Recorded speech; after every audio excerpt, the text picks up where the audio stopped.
Bonjour à tous, ici Sam Valdez pour une nouvelle vidéo sur un challenge. Le week-end du 11 novembre était organisé par Livre Addict, sur Livre Addict, le week-end à 1000. Le principe, lire 1000 pages du vendredi 19h jusqu'à dimanche minuit. Bon, le principe c'est pas forcément de réussir à lire les 1000 pages. Je me suis limitée à peu près 800 pages.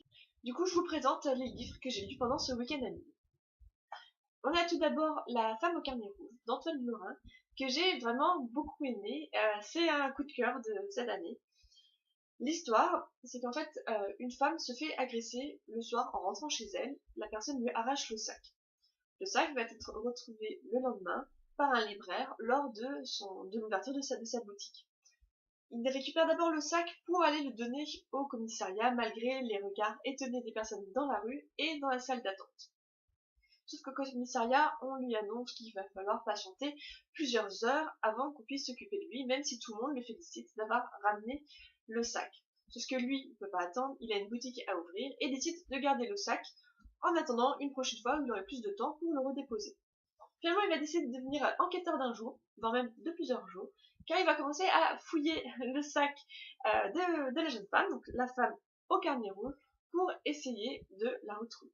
Donc toute l'histoire, en fait, tourne autour de ça, et voilà, j'ai vraiment aimé la manière dont l'histoire est racontée, dont les personnages sont présentés. Ça a vraiment été une histoire très sympa à lire, parce que du coup celui-là j'avais lu le samedi soir. C'était vraiment un livre pour se sentir bien, un livre vraiment sympa à lire comme ça en plein hiver.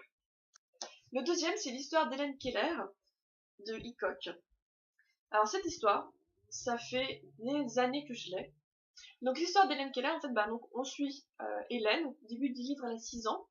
C'est une petite fille qui est à la fois sourde, muette et aveugle. Étant dans l'incapacité totale de discuter avec leur petite fille, et vu que ça les rend très tristes, tous les trois, ils vont faire appel à une aide extérieure, Anne Sullivan. Donc en fait, on va suivre comme ça donc vraiment toute l'histoire d'Hélène Keller. Hélène Keller qui a véritablement existé, tout comme finalement son professeur et amie Anne Sullivan.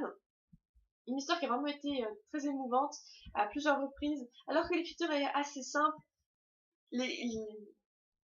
L'écriture est simple, mais les mots sont vraiment très poignants et les situations sont vraiment émouvantes. Et du coup, c'est vrai que voilà, à plusieurs reprises, j'avais les larmes qui venaient aux yeux. Le journal de Monsieur Darcy, d'Amanda Grange. Donc en fait, j'avais hâte de lire, parce que du coup, je suis une fanatique d'Orgueil et Préjugés. Et le fait de pouvoir avoir le point de vue de Monsieur Darcy m'intéressait beaucoup. Finalement, l'histoire se base vraiment sur ce qu'on sait déjà dans le livre. L'auteur a pris peu de liberté, ce qui peut être une bonne chose en soi, mais du coup voilà, c'est vrai que j'étais un petit peu déçue, parce que j'ai vraiment l'impression de lire Orgueil et Préjugés, mais forcément moins bien qu'écrit que ce que Jane Austen avait fait. Et ensuite la grande surprise, Losing It de Cora Carmack, que j'avais acheté pendant mes vacances.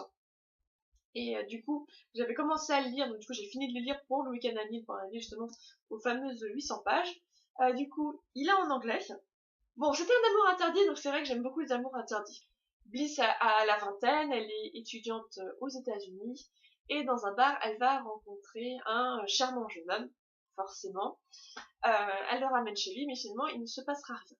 Sauf que le lendemain, donc, elle découvre que ce charmant jeune homme est en fait son nouveau professeur. Malgré le fait que du coup son professeur et Hélène, ils vont décider de poursuivre leur relation et de la transformer en une relation amoureuse. Sauf que forcément c'est une relation qui est interdite, un amour qui est interdit, et tout va se jouer autour de ça. À un moment, le livre m'a inquiété, parce que j'avais l'impression qu'ils avaient transformé ça en trio amoureux. Heureusement, ça ne dure pas, elle va rapidement faire son choix, et ce que j'ai aimé, c'est qu'il y a un petit épilogue qui permet du coup de voir Bliss quelques mois plus tard, une fois qu'elle a eu son diplôme.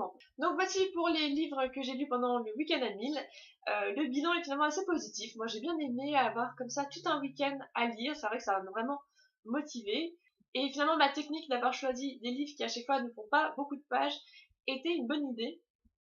Parce que du coup, les histoires étaient assez courtes, donc ça se lit assez facilement et on passe à autre chose.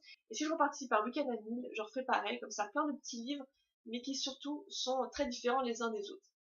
Après, si j'ai réussi à arriver aussi facilement à 800 pages, c'est vrai que j'avoue, j'ai fait exprès de choisir également des livres où la police était assez grande et où les marges est également très importante.